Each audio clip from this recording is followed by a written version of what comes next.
Hey, this is Steve Earle, and you're listening to Walking the Floor. I'm walking the floor over you. Walking the floor. I'm walking the floor. Walking the floor over you. Hola, senors and senoritas. This is your old pal, Chris Shiflett, and you are listening to another fine episode of Walking the Floor.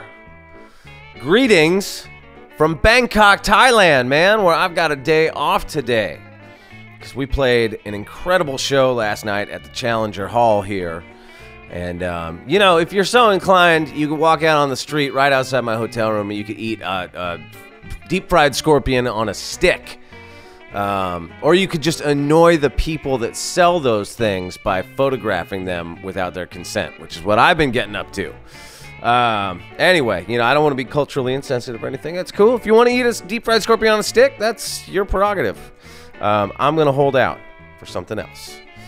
You know, one of the fun parts of doing these shows this past week, we've been in, Japan and South Korea, now here in Bangkok. We got one more show to go in Singapore. One of the fun things about coming over and doing shows in places like this that we don't get to very often is that you get to meet all these people. People fly in from, like, all the surrounding areas and surrounding countries. So I've been meeting lots of nice folks this week from Malaysia and the Philippines and, a bunch of other places that we've never been to or don't get to often. And that's been a real hoot. And I hope everybody's been having a good time. I know that we have. And there's just one more show to go. And then we'll be heading home on Sunday. And I think, you know, with the time difference and everything, I think it's going to exactly work out where I'm going to be sitting in the airport in Singapore Sunday morning, which will be Saturday night back home when the Mayweather-McGregor fiasco is going on. So I think I'm going to be able to watch that thing live. If I don't get to watch that thing live, I'm going to be a little bit upset because I really don't want to have to get on that plane without knowing the outcome of the fight. Because when that happens, you know, you got to get home as quick as you can and watch it on delay, and you can't, like, look at your phone because your friends are sending you text messages. Whoa, I can't believe Mayweather knocked him out. You know, all that kind of stuff. So hopefully I'll be able to watch that shit in the airport before we get on the plane and head home. And, you know, you don't have to be Floyd Mayweather or Conor McGregor with their hundreds of millions of dollars to go on over to Zounds.com and purchase your dream guitar or whatever else it is that you want for musical gear. Because at Zounds, they make gear affordable. And they allow you to split your order into 4, 6, 8, or 12 monthly payments. And they never charge interest, man. So Zounds.com, where you don't have to make hundreds of millions of dollars like Floyd Mayweather to purchase your dream guitar. Zounds.com. All right, let's get to today's interview. All right, buckle up, ladies and gentlemen, because today's guest is none other than singer, songwriter, playwright, activist, legend, Steve Earle. This is actually Steve Earle's second time on the show, so I guess I didn't blow it too hard the first time because he came back, and I was happy to have him. I love Steve Earle. Steve Earle's one of my heroes. And we got to talk about his great new record, So You Want to Be an Outlaw. It's out now. Go check it out. We talked politics. You know, we're a couple of lefties, so of course we didn't agree, but we talked politics, and that was fun. You know, he's a smart, engaging guy, and I love getting his take on stuff. But we started with something more important than politics, more important than honky-tonk. We started with a discussion of our favorite football team, the almighty Arsenal. So let the hate mail and angry Twitter commentary commence. This is Steve Earle on Walking the Floor.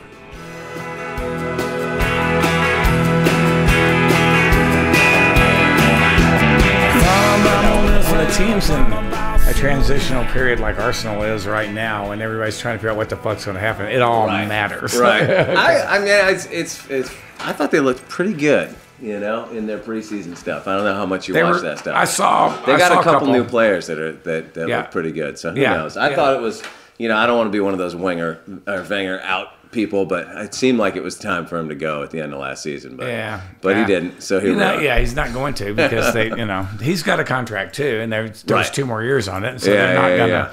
They're not going to buy him out of that contract and pay. These guys spend all that money on that stadium. So right. So they're not going to pay him what they got to pay him and pay somebody else. They're just not going to do it. Right. So that's not going to happen. I don't think it's as much about the manager as people think it is. I always wonder how much they're actually involved in the day-to-day training of the team. The rap on him, and this was the big criticism from Tony Adams, and that's of course Tony's a little out of his mind, but he's like, I met him. We did a radio show together in London, like when I was over doing the press trip for this tour. He thinks he should be managing Arsenal. He really does. Well, it's funny. I was just on vacation in Spain, and somebody left a copy of his new book. At the hotel. He was pimping the book. Right. Yeah. So it was just there. So I grabbed it and I read it. It's kind of like a sobriety. It is book, and then kind of like his life in football. But he talks about that a lot. I was thinking when his rap on Arsene Wenger is that he's about training is what he's about, but that he's not really a coach. Because that's what he changed everything in English football. He's the guy that came and made those guys. Made them all fit. Don't smoke and drink and all that. Sit in the fucking pub the night before. Right. And not going to have it. And he started finding people, and he started, Is that the football equivalent of the producer didn't do shit? Basically. You know what I mean? Basically, probably. Yeah. But the point is, the producer can't make a record out of a band that doesn't have songs. Right. Gotta have something there. So I think that English Premier League football itself is on the verge of becoming the fucking NBA. Right. Where the inmates are in charge of the fucking asylum all the time. They're making enough money, and there's enough, and the way they still treat them like fucking human beings, like it's almost like white slavery and black slavery. The way that they trade players, they sell them. Right. Sure. Yeah. You can't do that in U.S. sports. It is kind of done, but it's not done outright there. Right. You can get your contract sold. You have nothing. Well, we have that whole thing going on with Sanchez right now, so we'll see. Yeah. We'll see. The deal there is he's just. He just doesn't like Wenger, and he doesn't like being told what to do. That's what I think. That's what that was. Well, Wenger kept referring to something that had happened in the middle of the season. Yeah. And he said he was going to talk about it, but then he never did. But it seemed pretty clear that it was some sort of conflict with Sanchez. But he's like our best player, and he's like the only guy on the pitch half the time that's giving 110%. So it'd be sad to see him leave. Because some of the other guys, I don't know what they're doing. We had a lot of guys that are doing the contracts, but we'll see what happens. I think it could be. We'll see. So I went back and listened to our first interview last night because I was like, oh, gotta make sure I don't ask him the same question. Right. And that one was kind of like the, this is your life. Go through the timeline. How did you wind up playing guitar? Blah blah, all that kind of stuff. So I wanted to. Mostly I want to talk to you about your new record, but I also wanted to ask you about. What do you do outside of music and creative stuff besides writing plays, and what do you do besides creative endeavors? You know what I mean? Do you have hobbies? Or you I'm really into stand-up paddleboarding? What do you do to just chill out? I fish with a fly rod, and I don't get to do it that often. I fish maybe 4 or 5 days a year, but I get to go to some of the best places. But I'm going to get a day in Idaho this trip. Okay. On tour, do you bring your stuff with you on tour? Yeah. I keep a couple of rides on the bus all the time because you can never know. I was opening for Jackson Brown at, Chastain Park in Atlanta. That venue. It's you guys were kind of came too big for it, but it's like a concert series, band shell kind of thing. But Jackson was playing there, and I did a whole tour with him, I don't know, 10 years ago, maybe longer than that, probably 15 years ago. And I just started fishing with a fly rod, or just really getting into it. And I had a fly rod on the bus, and I was watching. There were these young black kids, a couple of them, they were catching sunfish a little bigger than your hand, with drop lines. So I went and got some popping bugs, just little flies that sort of bounce across the water when you jig them across, and straight out there. Caught 20 of those sunfish and released them before sound check. Oh, really? So I keep it on there all the time, so I can. The trout, I'm mainly a trout fisherman. I'm not into the big dick fishing, like big salmon runs and all that stuff, because I like to. Trout don't live in ugly places, and there's a little you stalk them. You know, you have to, I like and I've never done the saltwater thing, and I want to try that because that's all sight fishing. You're in flats in a flatboat throwing flies right on the nose of, you know, a big snook or bonefish, and they hit them really hard. And, Right. and it's, you know, they're big rods. They're like 9 foot, you know, 8-weight rods. So they're way bigger than I'm used to. But Well, let's talk about your new record. Is the name of your new record, So You Want to Be an Outlaw, is that like in response to sort of the current wave of, you know, Americana artists that are sort of drawing from that sound, that four on the floor kind of classic country sound? I didn't really realize that they were. You know, I mean, I go through periods of not listening to any music at all. I hate to say that, but I do. Right. But there Well, are we all some listen people, to podcasts now, right? Yeah, but it's weird. It's like, it gets all kind of, people, nothing's as concentrated as it was. Yeah. You know, no kind of culture, no kind of media is. But, you know, I hear things and I don't, you know, I'm a big fan of Coulter Wall, kind of blows my mind. There's this singer-songwriter who's 21. He's from the Canadian middle. guy? Yeah, he's in the middle of nowhere in Saskatchewan, and he's like the best young singer-songwriter I've seen in 20 years. He's really, really good. I mean, he came writing songs that are... He has this voice that sounds like he's 80 or something. Right, But super deep, right? He talks that way. It's just, you know, I thought it was a fake, and then I met him, and he talks like way down like this, and, you know, it's... But his songs are like alliterated way past the decimal point, really incredibly well-written songs. And... yeah, you don't see that so much. I mean, there's a sort of new model school of songwriting that is poetic, but not necessarily a lot of craft applied to it, because it was just decided that it was acceptable or decided that it wasn't cool or whatever, you know. Right. And I kind of came up, you know, I do like the songs that have literary level, you know, images and devices, literary devices in them. I like stuff that's you know, with recognizable iambs and you know, stuff that you lay it out on a page and you look at it and it actually works when you put it on a page just almost as well as it does when you sing it. Well, I was going to ask you about that because I know you've done some like songwriting seminars and things like that where you teach young songwriters. Like, what is the advice that you give to them beyond what you just said? You can't write anything if you don't read, and that, you know, songs themselves are. It's great to listen to other songs, but it's important to read too, and to consider. If you're writing, what I write and is what I teach is post Bob Dylan songwriting that is intended to be literature. And, right. You know, I'm not willing. It's cool, and I've written stuff that maybe didn't rise to that, but I try not to. And it's like, you know, it's just one of those things. It's been, you know, there's this moment when you know, Bob wants to be John Lennon and John Lennon wants to be Bob, that kind of made rock and roll art. Right. Other than that, it would have just stayed Cars and Girls, I think, and which would have been fine, but we wouldn't have had a lot of stuff. We wouldn't have had, you know, Blonde on Blonde and Sgt. Pepper's Lonely Hearts Club Band and Pet Sounds and you know, the Led Zeppelin records, you know, which are like, everybody thinks that Led Zeppelin's not a proto-metal band. They had songs. That's what made them who they were. Nirvana is Nirvana because that guy was a great fucking songwriter. Right. You know, well, who were like the country guys of that era, you know, coming out of the 60s into the 70s that well, you know, Johnny Cash, you know, I mean, for us, like, people like me, you know, that sort of had one foot in country music and one foot in rock and roll. It's all about Johnny Cash because, I mean, there's other people too, Buck Owens, and, you know, I heard Buck Owens and the Beatles on the same radio station growing up, you know, because he did have pop hits, but, you know, you probably didn't hear him in New York City. I don't know whether they played Tiger by the Tail in New York City right after, you know, Help, but they did in San Antonio, you know. So, but Johnny Cash, by the time I got a guitar and, you know, I'm 12, 13, Johnny Cash show was on. And all of a sudden, you know, I'm this kid with long hair and cowboy boots and getting the shit kicked out of me on an almost constant basis.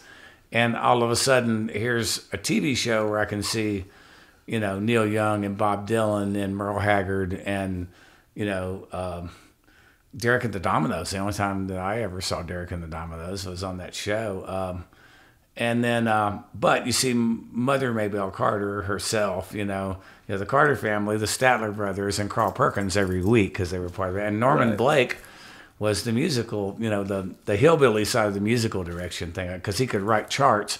So he was the liaison between the orchestra and the country players. He was sort of the go-between between them. And it was just I did not miss that television show. And the Tom Jones show was close to that cool because, Tom Jones show. Yeah, Tom Jones had a television. Tom Jones, the singer? Yeah, he had a television show. It was English, but it was on ABC in the States, which was the same network that Cash was on. And it was, I saw Joe Cocker for the first time on that show, before Woodstock. And and Janis Joplin was on it, people, and I think it's the only place I ever saw Creedence Clearwater Revival on television was on, I think Creedence may have been on Cash, but I think I missed it. I don't remember. I remember seeing Creedence for sure on the Tom Jones show, but I never saw him on Johnny Cash. It's interesting that those musical variety shows went the way of the dodo.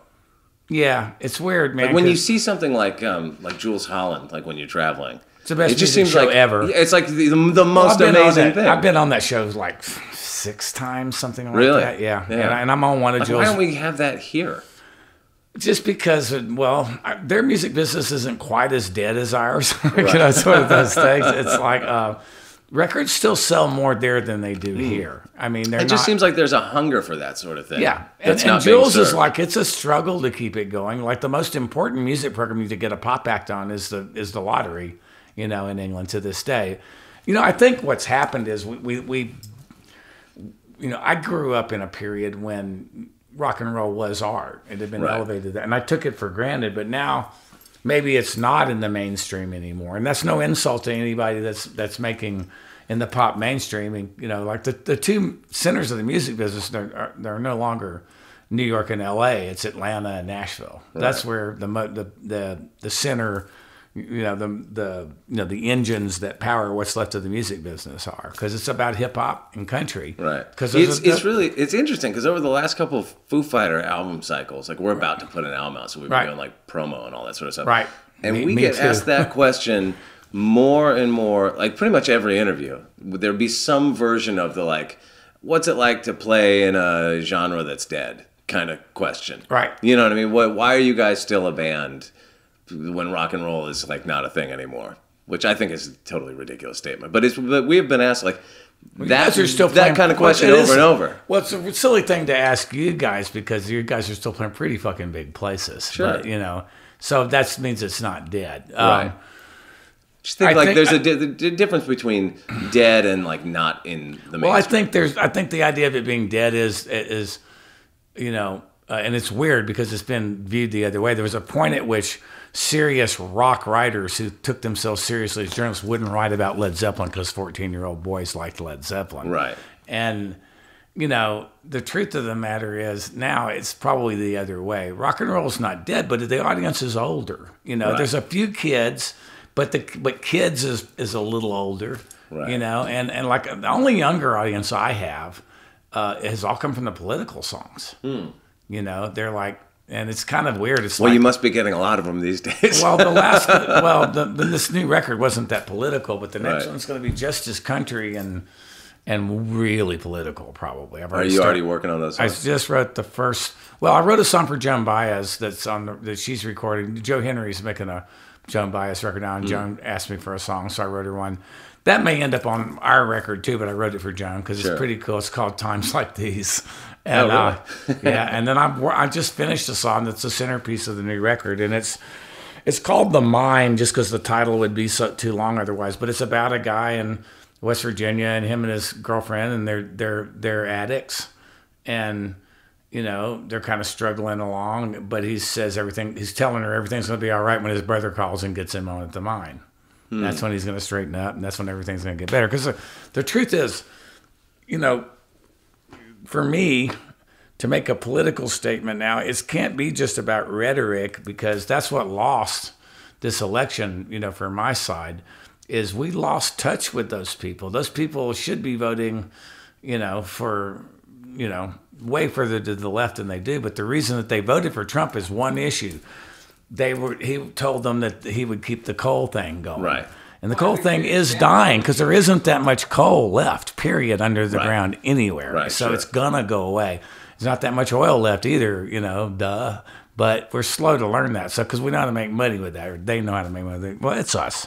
But so you get the idea that there's all of these people in West Virginia that are all employed in the coal industry, and the truth is, it's 1 in 1,000 person in the average community, and there's way more people in rural areas than you would think. It's a relatively concentrated rural population. They just hope that they're going to get, they hope that the coal mines keep going long enough for them to get that job because it's the only people they ever see that have anything. Or well, people this that work in is the recurring thing. NAFTA is going to be a good thing. And we're going to retrain you when those jobs leave. Right. And then that never happened. Right. Right. And so that's the big that's like $64,000 question. Checks in the mail what's better with what's people going to replace those? Exactly. What's going to replace those jobs? Yeah. I mean, it's interesting. Like, to me, I'm way to the left of just about everybody I know.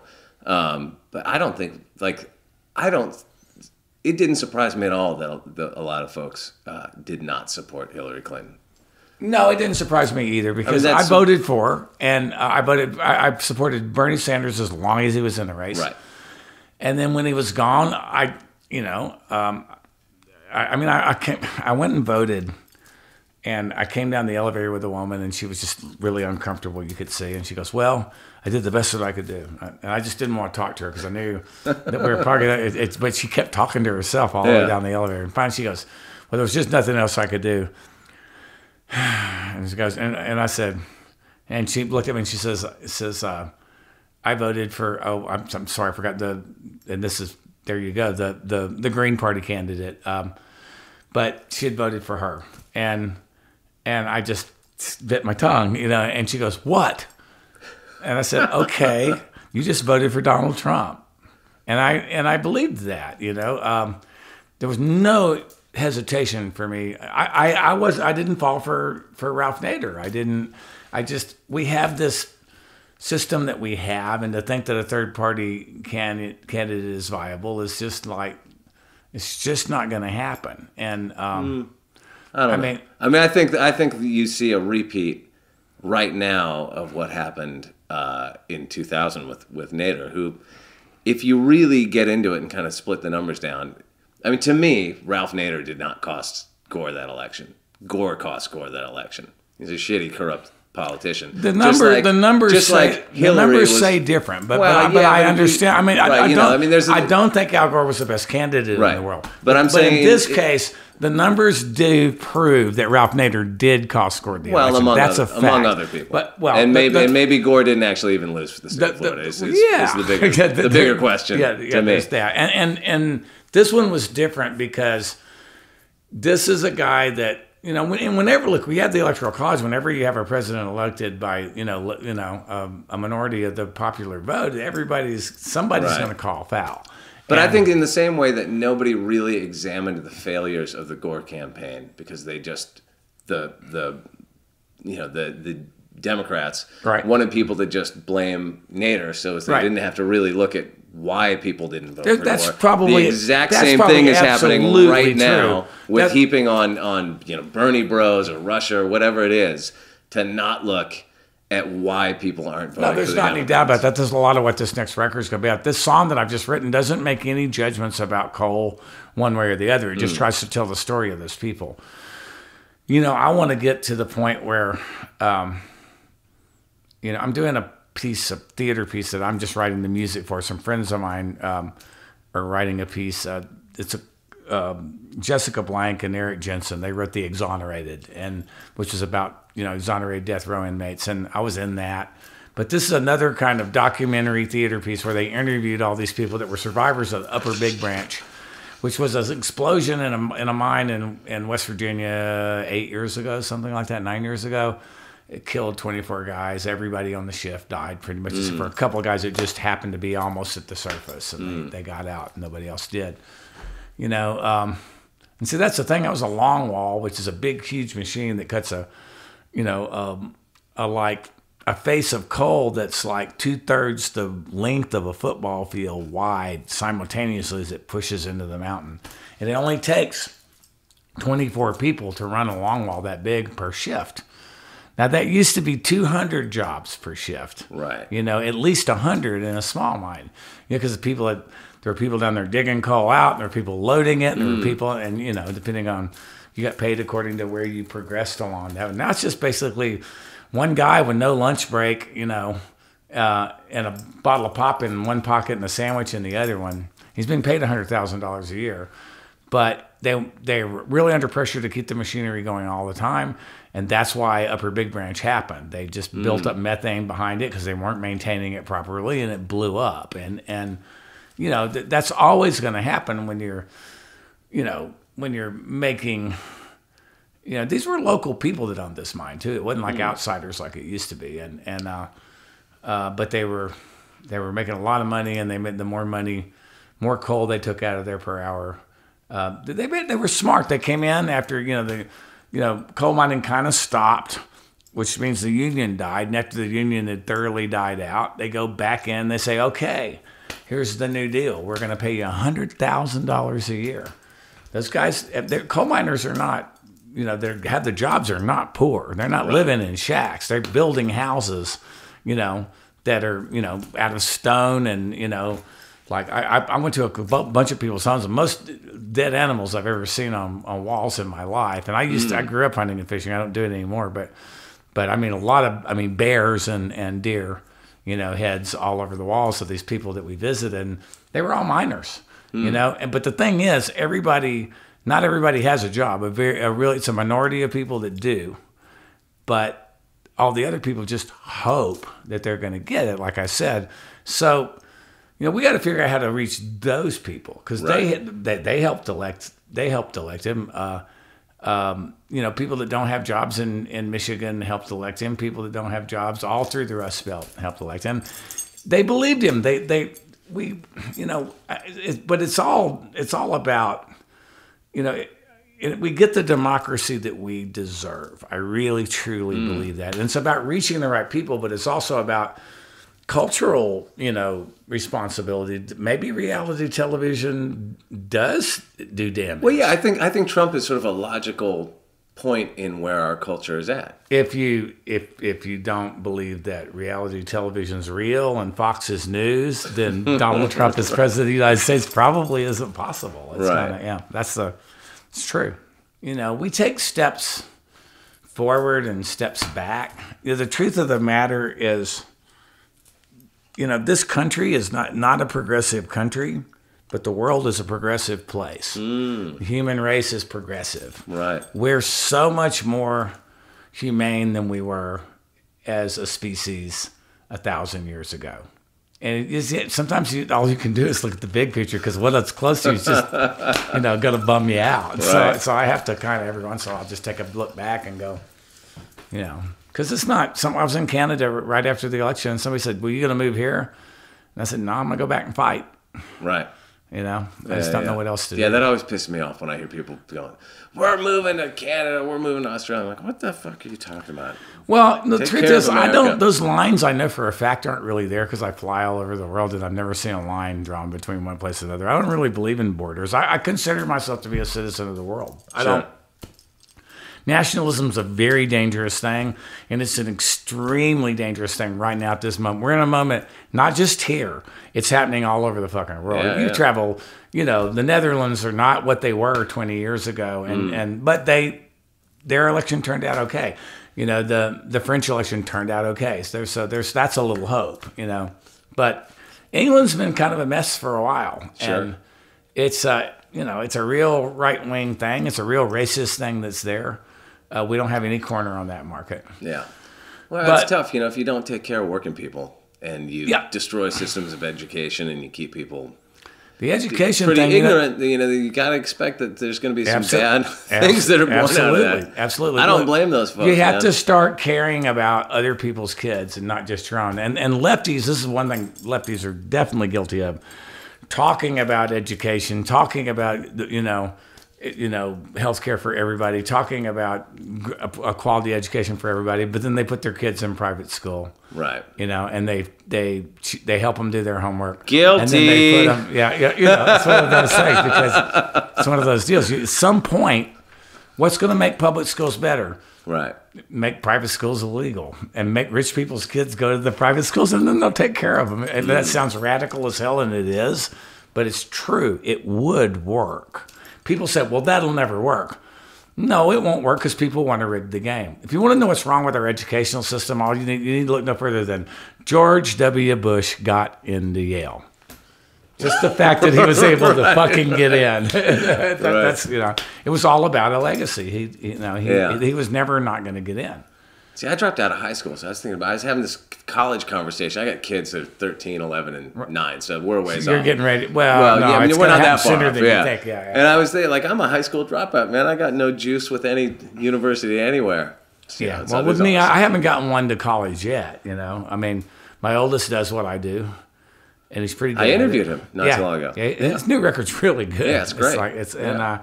He's got a little girl, by the way, he missed it. He was in Europe. I was lucky. I was home when all 3 boys were born, but he didn't get home. She was a little early, and he didn't get home. So I'll see them in a couple of days. I'm going to fly rather than ride the bus with everybody else to Portland, because so I can get there and get a little bit more baby time before we have to. Is that where he's living? Yeah, he's been in Portland the last couple of years. Yeah. I got way off track with all our political stuff there, but I wanted to get more into your new record.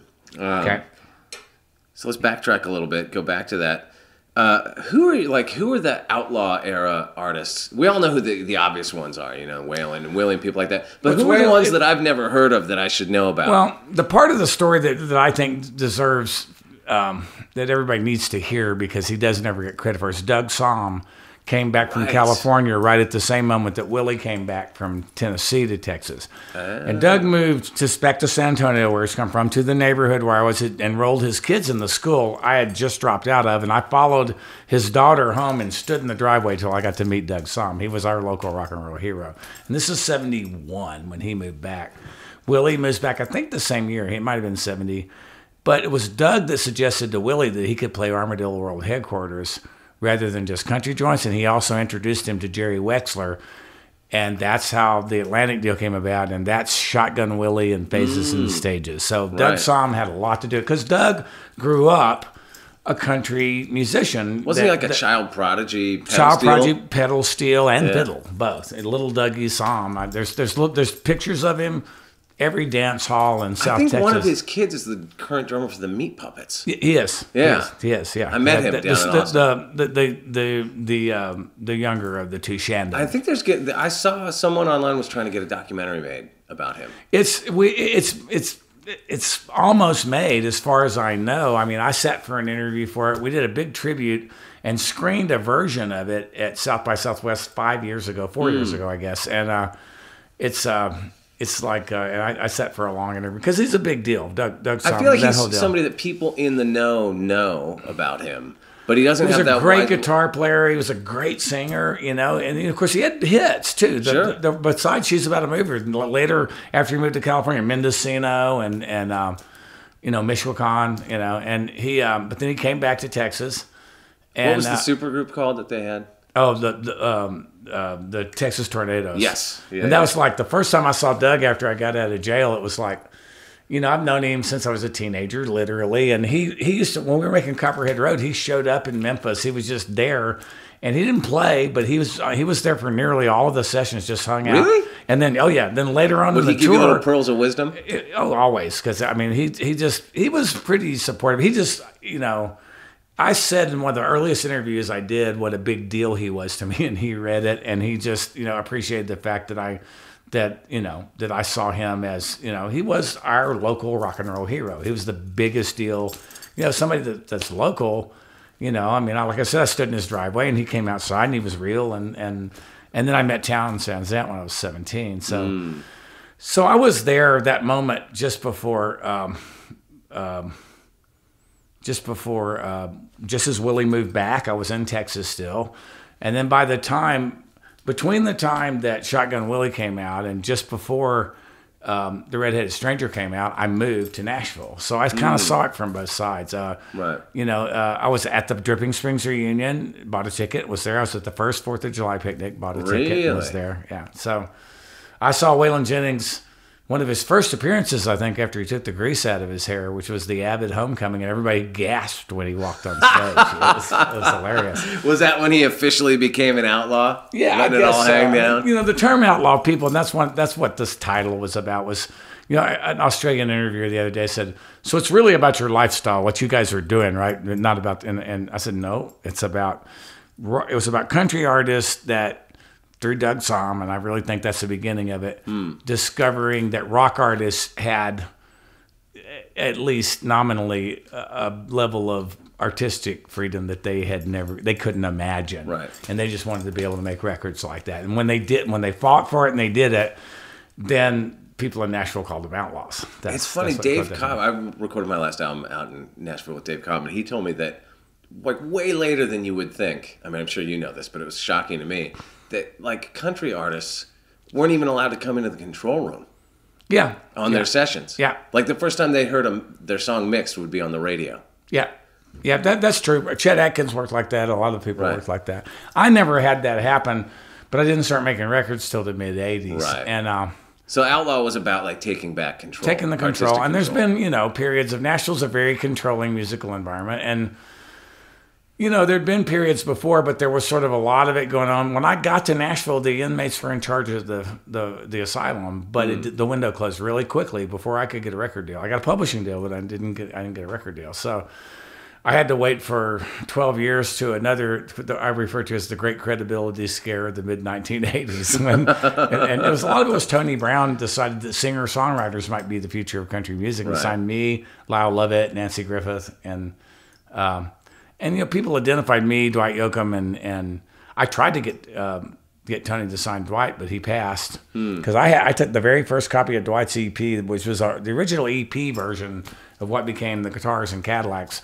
Dwight and I had the same path. We both made independent records, right? And major labels picked them up and expanded them. I had a 4-cut EP, he had a 6-cut EP, and then they recorded more tracks, and it had the same cover, everything else. In his case, in my case, the expanded version of my EP never came out, and the label dropped me, and then I got a deal immediately with MCA and made Guitar Town. And so by the time Dwight's revamped album based on his EP came out, they came out, I think, the same day. I think they were literally released the same day. I know Randy Travis's record was released the same day as mine. So we got lumped together, called New Traditionalists, which isn't what I was. I don't know whether... you have to ask Dwight and Randy whether they consider themselves to be that or not. Well, so I read a quote of yours where you said that this new album was like a philosophical follow-up to, I think it was Guitar Town. Well, there was a joke. I said, when I realized what the record was going to be, people were asking me about it. I said, well, it might be the record that I might have made if Jimmy Bowen hadn't pissed me off after Guitar Town. And that's not exactly what it is, because like I said, it's almost like a prequel. Because it's based on, because I didn't play electric guitar till I was 26 or 27. And that resulted in the Rockabilly record. And then Guitar Town, I didn't play any electric guitar on that record. On the second record, I played electric on one song. Right. And I sort of became an acoustic guitar player that played electric from time to time. In the 90s, when I got out of jail, I tended to make acoustic records or electric records. And the electric records, there'd be a couple of acoustic tracks on it, but most of them I'd just play electric guitar. Right. I've always been terrified of Fender Telecasters. And there's a very unforgiving guitar. Incredibly. I had the same issue with them for a long time. My guitars I just got a 55, TV, Les Paul Special. Oh, the TV yellow one? Double cutaway? No, a single, because they don't become double cutaways start 60. Okay, see, this is really good. I get more feedback on my podcast with people wanting to know about like really specific gear stuff. Yeah, like, you wouldn't think people would give a shit about that, but people you're love to hear you talk about gear. You're going to get guitar players listening to your podcast, right. so they're going to be guitar nerds. So go hog wild. Let's hear all about your vintage gear collection. Well, I got a lot of stuff. I don't have a lot of amps anymore. I just went through a divorce, so I sold a lot of stuff. So I decided, you know what? I only need to keep 3 amps. I kept one small Gibson I can't even remember the model number. It's one of the ones that's letters and numbers from the 50s that I kept. I mainly use as a harp amp, but I could also use it around the house. And I kept an AC-50. And AC-50? Yeah. Really? Yeah. I don't think I've ever seen one of those. Well, yeah, you have too. If you've seen Charlie Sexton play with Bob Dylan back in the 90s and turn of the millennium, that was Charlie played through for years. I've got an AC-50 and I've got a 59 Bassman. And I use one. Is that a tweed? It's a 59 410 Bassman. Wow. I like 410s. I like 50 watts, but the AC-50 likes 12, so I've got a scumbag cabinet that he built. That's kind of a cool cabinet because it has a back that you can close it, you can open it, and you can it's basically ratcheted so you can literally tune it to the room. Wow! By the open back function, or you can close it and it does that Marshall thing. Because those are the forerunner of the Plexis, the AC-50s, the 50 watt. I didn't know that. The 50 watt boxes are the forerunner of the 50 watt Marshalls. My tech had to make these little cover things for the back of my AC-30s. Right. Because our keyboard player was just getting killed, his head blasted off every night. I turn when you're looking on the road, I use PV Classic 50s, and I have for years. Really? Because you can't blow them up. They sound great, I think. With 410s, I used to use them with 810s with an extension cabinet, and they really sound great when you do that, but it's stupid loud. And it's also tall, so it's tearing everybody's head off. I use two, I carry two of those 50 watt PVs. And the one you're seeing on stage is not the one I'm playing through. It's the spare. It's one of those. The one you got them off stage. No, they're right there. I just put them back to back. Oh, okay. I made everybody turn their amps around. All of our amps are facing backwards. Do you go in ears or? Yeah, we're in ears. Right, okay. But it's basically in ears does two things. If you can get all the speakers where none of them are firing at the microphones, your front of house guy has to do it takes 2/3 of his job, away. It's way easier just to mix the show. If you don't have, you already have don't use the drum risers to get the drums up really high. We got the drums on the floor, and my drummer, his cymbals are really low. I've got a lot of hearing loss, and it's mostly from cymbals. For sure. So cymbals are the things that hurt you. Because they're right there. Yeah. But Telecasters scared me, and I've had a 55 Telecaster for years. But when I decided I was essentially going to I wrote the first song, which was If Mama Could Have Seen Me, because T-Bone Burnett asked me for a song for the first season of Nashville. And it was a character who had a brother that got out of prison, and the brother had written a song. For some reason, he thought I was qualified to compose that piece of material. So if I go back and watch that episode, is that the song? It's in there. It's in the first season somewhere. I remember that episode. Yeah. And they used it. The second season, Buddy Miller took over. Right. And he asked me for a song, and I wrote "Looking for a Woman," and they didn't use it. He liked it, but he had a boss. He had a music supervisor once T-Bone was gone over him. And I think because they didn't have the publishing, they didn't use it. And because I don't do that. And, that's the song on your record that has one of my favorite things that is very outlaw, which is Phaser. Yeah, that's on Chris's guitar, not mine. Okay. And love some Phaser and some well, that's what Waylon did all the time. He used a Phase 45, and he just did it. Phase 45 on basically the lowest setting, and he just left it on all the time. Right. Yeah. That's a good sound. Yeah, it sounds great. And so Looking for a Woman, all that stuff. Basically, what I wrote those two songs, and when I got to the Colvin and Earle album and thinking about the next record, I got those songs out, and what's the vibe here? These kind of go together, and I realized I've been listening to Honky Tonk Heroes again. So I surrendered to that, and I decided, well, that's what this record. Very shortly after that, I came up with the title, wrote So You Want to Be an Outlaw, and immediately wanted Willie to sing it, and I asked him, and he said yes. And so all three of those songs are essentially riff rock in the sense that they're country songs based on a riff, based on a guitar riff. So the clearer the sound is, and that's the way Waylon Jennings' records were. And that was the difference with Honky Tonk Heroes. He finally got to be build records around the way he played guitar because he was a great guitar player. And Really? Very, very original. Does he play the guitar player. lead on some of that, on those? Yeah, records? a lot of it is. I mean, on Honky Tonk Heroes and records after that, and one of his biggest hits, one of my favorite Waylon records, is a live record. And he's really playing just rhythm because the lead is Ralph Moon on Steel's Rainy Day Woman. That's probably my favorite Waylon record, my favorite Waylon single. But I just Did you just say that Willie sang on So You Want to Be an Outlaw? Yeah, Willie's on the second verse. That's Willie also. Oh, I didn't even put that together. Yeah. Wow, because I knew that there's Johnny Bush is on. Johnny Bush is on it. Willie's on it. Yeah, I had all the rest of the guest vocals are live. Miranda's live. She came to Austin. Was there when we cut the track. How'd that come together? It was Miranda and I have known each other for a while, sort of casually. She wrote a song years ago that, she decided sounded too much like one of mine, and I hadn't even heard it. I knew who she was, but I wouldn't really listen. I didn't listen to country radio that much when I was on it, and I hadn't heard it.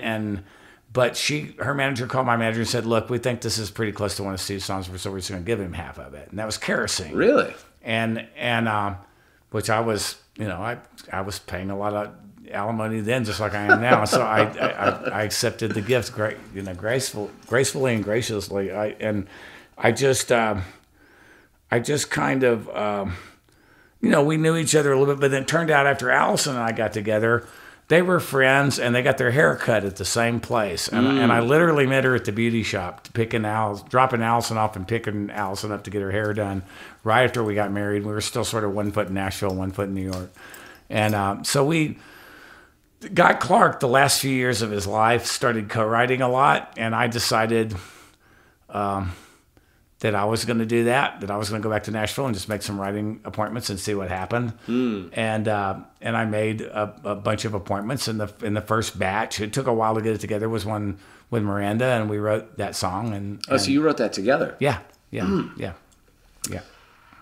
Wow, that's interesting. I didn't know. And the Willie thing, I had to go to Maui for me and get his vocal on that. But I've started going to Maui every Christmas anyway, so it's like his son lives like 2 blocks that way. Yeah, is that where? He's Lucas right in this neighborhood. Yeah, Lucas. Yeah, cool. Yeah. I just saw both kids. I tell you, Lucas is great. The band is great. Yeah, Micah's can play, man. Yeah, and he can. But Micah is like very quietly. He's got his whole own other thing, and this is something kind of out there for Micah. I think when he says something really cool. Well, okay. So tell me about working with Johnny Bush. Is that somebody that you've known for a long time? Yeah, a long time. Was he like a presence in Texas? I mean, He's a big deal. He's a big deal in San Antonio for sure. He's from Houston, but he lives in San Antonio. He's actually, just went through.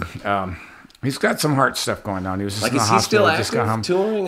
He was. I saw him at the 4th of July picnic. He was there that day too. I got a picture in there of me and him he travels on Ray Price's old bus. He bought Ray's old, the last bus that Ray toured on. It's like a 65 or 66. Had he been in Ray's band? Isn't that like how both he got he and Willie Nelson, Roger Miller, they all were in Ray Price's band at the same time. When that one section comes in that he sings just not doing harmony, when it's just his voice, it's crazy. Like that guy's people just sang different back then. It just sounds like one of those, he sounds like that guy. They called him the Country Caruso, but it's something he kind of, Ray Price sort of started it, but he took it to a whole nother level. There's another guy called Daryl McCall who sings sort of the same way, and Daryl and John do these duets together sometimes that are incredible. And it's just the country music in South Texas is different. It's danceable, number one. It kind of has to be. So the musicians also played rock and roll, and all the country bands I ever saw played Bad Moon Rising, and they played, Oh, really? Yeah. It was just one of those things. It just, and you could dance, you could. I like that you put a couple shuffles on your record. Yeah, the shuffle has like gone the way of the dodo, has it not? I mean, you don't hear any of these like all country people doing it. Down there, people still do it. Really? Reckless Kelly plays shuffles, and because they a lot of times John has a great band. In fact, a guitar player I grew up with, I saw him come up as a country guitar player in his dad's band, a guy named Wayman McBride, and his dad was a tile setter by trade, but had one of the best local country bands in San Antonio called Cliff McBride and the Fugitives, and saw him playing country in his dad's band. Then he went into my uncle's band in his rock band, which was sort of an Allman Brothers twin guitar and keyboards, kind of progressive, rock band.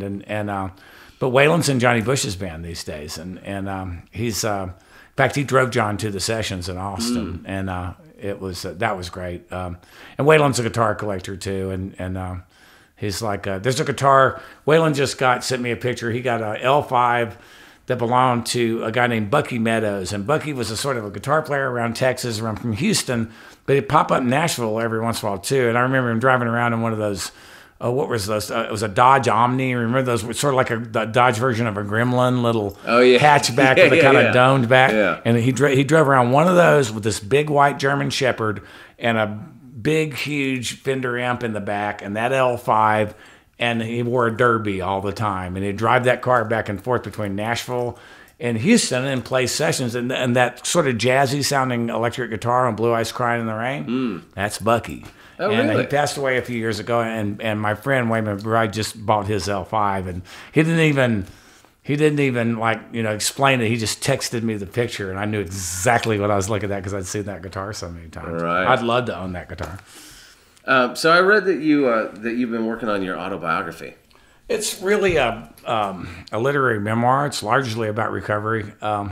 It's called I Can't Remember If We Said Goodbye, and I'm working on it now, and I'm trying to finish it before the end of the year. What's that been like, sort of dredging through? No, it's awful because it's not. I mean, look, when in my novel, I didn't know that my cross-dressing, ex-football star prostitute was going to kill my priest until the night before it happened, and it was there were surprises. When you're writing about yourself, you know how it ends. Right. So sometimes it's hard to. You just get sick of it. You get sick of yourself. You get sick of waking up in the morning and going in and trudging through your shit. I mean, that's interesting because that's like your songwriting. There's one of the songs on the record. I think it was News from Colorado. Oh, I thought that seems more like that's a story that you're writing than your life story. It's a made up story, but it actually was begun by my niece. That's a co-written song. It was begun by my niece Emily Earle and my ex-wife Alison Orr, and they started it. And Emily's from Colorado, and it's not her family isn't dysfunctional the way the family in the song is, but I think with her, there was some stuff going on that she had moved away on purpose just to have a life because she's a singer and a songwriter. And, just that idea of that call from home isn't always good news. It's a great idea. Yeah. So they came up with that. And I think Emily sort of said it and Allison decided it was a title and they started working on it. And they were working on it. And it was either right before Allison and I split up or right after when I was in Tennessee, because originally she'd gone to Tennessee and that's where my kid was. So I had to go there if I wanted to see my kid. And it was either just before or just after. I don't remember which. Just know I was there. And I kept hearing him working on it. And I wanted to sing it. And so I intervened and finished it. And so it's not my story. Right. But so writing your actual story for your book, was that less fun than... Sometimes it's a lot of fun because, especially if you can hit it. I'm trying to make it. I've decided the way I'm finishing it is I'm going back and trying to find, take the stories, the anecdotes that I think need to be in there, and just forget about the chronology right now and not try to. I'm just writing them, compiling them, and then I'll stitch them together. What's have you got a sense yet of the moral of the story? I don't know if you ever read Johnny Cash's autobiography. It was so great, and you just felt like it was very wise. And then I read that one, and then I read George Jones's I Live to Tell It All. Right. And there was no lesson learned. I mean? The lesson was if she hadn't made me do all that cocaine, I wouldn't have, that sort of thing. Yeah, so what's the lesson? What's the moral of the story for your book? It's called, I Can't Remember If We Said Goodbye. It's not so much about a moral as it is about, it's in 3 acts. The first part is about a little bit about growing up, but mainly about getting to Nashville and towns as a mentor. And it has a lot to do with mentors. The second part, and it sort of goes up to Guitar Town, and then the second part is about the street and jail and guys that I looked up to that they didn't have my best interests at heart, but without them I wouldn't have survived. So they were preying on me, but they also were protecting me at the same time. So helped me get through the experience. So the second part's about them and that. And the third part, I don't recall hearing it like that story. I don't recall Well, hearing you tell that story. So is that like a part of your life that I've told it some. I mean, and it's been in some songs to some degree, but it's not like the reason that inmates started writing me was because I've been locked up for a very short period of time, and they just thought that there was some language that we had between us since we had that in common, and that's probably true. It's it's about a little bit of it really starts in LA because which is kind of where I thought I'd bottomed out, and my ex-wife took me to Texas and tried to dump me there at my parents' house, and then I somehow managed to find my way to Tennessee where she was, and then we got back together for a short period of time, but I kept ripping and running in Tennessee. She thought getting me out of LA was going to get me clean. It just made it harder and more expensive to get drugs, but it didn't mean I wasn't going to do it. Sure. LA was easy. Just drive down to Alvarado Street and that was it. It wasn't hard at all. And the cops were so worried about crack, they weren't fucking with the heroin spots. Right. Then I started smoking crack. So that must have all changed. I mean, I don't remember exactly where that all was. But I remember that. I bet you. It's probably all like it's like a pour over coffee joint now. I bet you if we get in a car and we drive to Hoover and Alvarado right now, it's the same it's guy. Still sketchy. Just somebody standing right there right now. Like when's the last time you were in downtown LA? It is very different than it was. It is, but Hoover and Alvarado, I bet isn't that different. Hasn't gotten there yet. Yeah. So when's that going to come out? When's the book going to come out? I'm hoping early next year. What's next for you? I mean, you're pretty new into this record, so you're just going to be on the road for a while? The records, I know what the next record's going to be. I've got a couple of theater projects I'm working on. I've got a... But are you touring this one for? Oh yeah, it's what we're doing right now. We're going to be touring with the band in the States for until October. The first week in October, Hardly Strictly Bluegrass is the last date for this year with the band. Well, that's not true. We're going to go back out in December. We're going to do another 2 or 3 weeks in December. We'll end up at the benefit for my son's school that we do every year in New York City. The second week in December, we'll probably go on to about, right up to almost Christmas in North America. Then we're going to break, and I'll do November. The band there's a break because I'm going to go to Australia solo and open for Paul Kelly. He's put together this big tour. I just interviewed him too. Yeah, I've known Paul for a long time, and he just really wanted me to come, and they didn't have. It didn't work out money-wise for me to take the band, so I'm just going by myself and opening that 3 weeks and come back, and then we'll go back out with the band. Then next year, I do a residency at the City Wineries solo in January and February. We'll do the Outlaw Country Cruise with the band, and then we'll start back out again because we're not letting this record go for a while. You are a busy man. We'll be out in the spring. We'll probably go back to Australia in the spring with the band. Tour in the States until probably Europe is going to, for this record's going to be, I kind of need to wait for the festivals to make it make sense money-wise. So we're going to go, it's either the last week in June or the first weekend in July. We just don't know which weekend of the festival that we're anchoring it to that we're playing yet. So sure. June, July is going to be Europe basically. And then we'll just, I have bills to pay, so we'll be working. No doubt about it. Yeah, at some point, probably by next summer, the songs for this record will be pretty much done, and we'll start thinking about recording. And then probably before the tour is actually over, I really want to, because we kind of did it with this record, because we did the Guitar Town tour and went straight into the studio. Right. And I really, the more I get to play this stuff, live before we record it, the better I like it. So you're already doing like some new songs, throwing them in the set? We haven't thrown anything new in the set yet. What we just started running with the band, started rehearsing the very first song I've written for the record, which is this song that's called "The Mine," that I think may be the centerpiece of the next record. Are the Dukes a standalone band in their own right? They don't ever do that. They could. I mean, the Mastersons, my guitar player and fiddle player, they make records on their own as a duo. So the Dukes could do that. Kelly Looney sings and he makes records, and my bass player's been in the band since '88, and Brad Pemberton's in the band now, who was in the Cardinals, Ryan Adams' band for 10 years, and we had our drummer of 15 years left right before Australia the last time. Brad came in, rehearsed the whole show in one rehearsal, and we went to Australia, and he's great, and he likes to travel and likes to play, and he's Sometimes that can pleasure be a to be real shot in trapped the on arm. a yeah. When you've been doing it as long as I have, it's like, I've been in bands, and had people out in bands, people I've worked with that, I was really attached to them being there. I liked what they did. I was comfortable with it, but they were just starting to get, not that happy to be there. And the deal is, you can't fight the road, man. You have to surrender to it, or you're fucked. It'll eat you alive. It's a hard thing, especially the way we do it. We're lucky we're still on the bus, but we're like, we play 6 shows a week. We roll after every show, go to the next town, wake up, usually 2 cleanup rooms, go to the venue, camp out. How do you take care of your voice?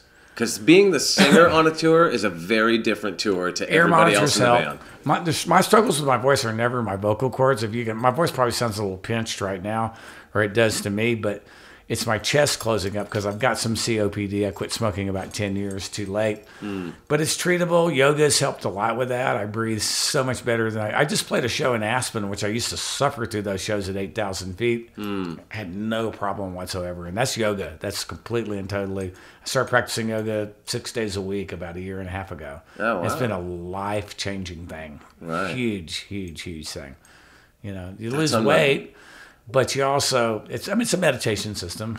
That's what it really is. Right. But you also, it's for breathing. It's because all yoga poses are breathing exercises, so it really, really helps your lungs a lot. It's great for singers. That's one of those things, like so many things, that is on my list of things to do, and I haven't gotten to it yet. You should do it. I know. Because I'm at that age now where I'm just a map of aches and pains. Yeah, from years of being a I'm thinking about a cortisone shot in this elbow. I have the guitar player tennis elbow thing, in spades. You know, especially we play. We're playing 6 nights a week. My arm, and it's 2 hours. Show's 2 hours, and solid. I play keep on trucking. Guitar and mandolin through every single song. So good. Yeah, you get sore.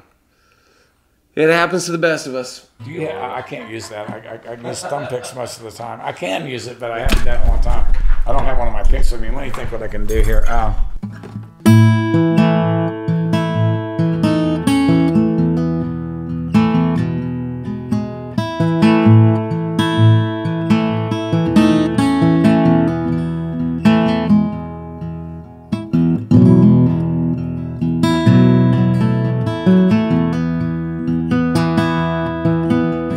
Up on the mountain I once knew,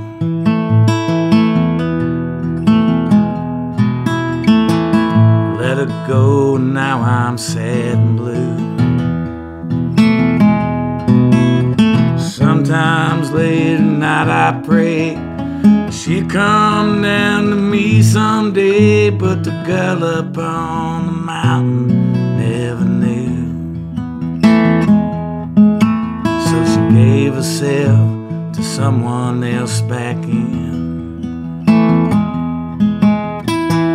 Thought I'd never see her face again. Found a new love of my own, broke my heart and now she's gone, but the girl up on the mountain still remains.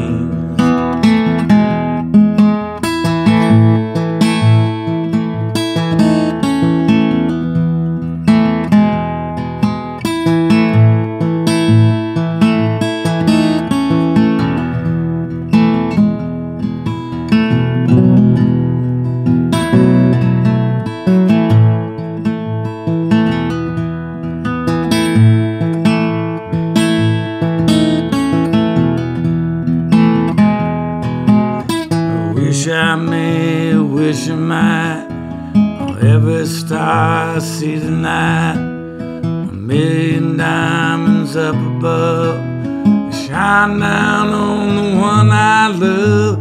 The poets have 1,000 tales to tell about a love that didn't work out well.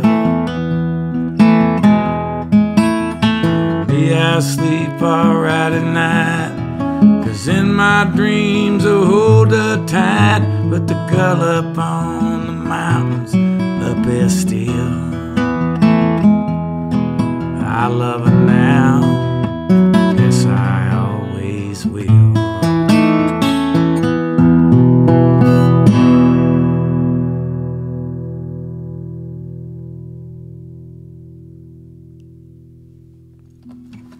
You ever did that? That droppy with the...